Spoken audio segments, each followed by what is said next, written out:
Esther फारस की रानी थी, यहाँ तक कि उसका पति राजा क्षयर्ष उसके रहस्य को नहीं जानता था। एस्तेर यहूदी थी। एस्तेर का रिश्तेदार मोर्दकै महल में कार्य करता था और उसकी देखभाल भी क्षयर्ष के सलाहकार हामान ने एक बड़े इनाम को प्राप्त किया। वो बहुत घमंडी था।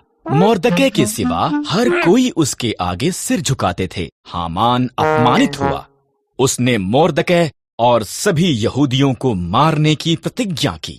हामान ने क्षयर्ष को बताया कि यहूदी खतरनाक थे और उन्हें मारना चाहिए। क्षयर्ष सहमत हो गया और उन्हें मारने की एक योजना बनाई। मोर्दकै डर गया था और रानी एस्तेर को मन को बदल।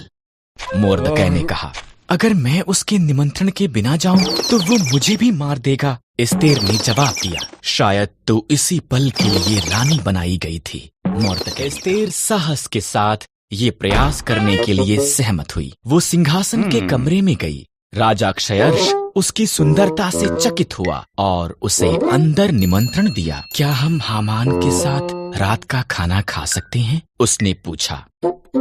हामान उसके पिछले आंगन में एक बड़े खंभे का निर्माण कर रहा था। उसने इस पर मोर्दकै को मारने की योजना बनाई थी। तब राजा का निमंत्रण आया, इसलिए हामान रात के खाने के लिए महल में गया। एक मनुष्य मुझे और मेरे लोगों यहूदियों को मारना चाहता है, एस्तेर ने राजा क्षयर्ष को बताया। कौन ऐसी बात करेगा? उसने पूछा। दुष्ट हामान। एस्तेर रोई।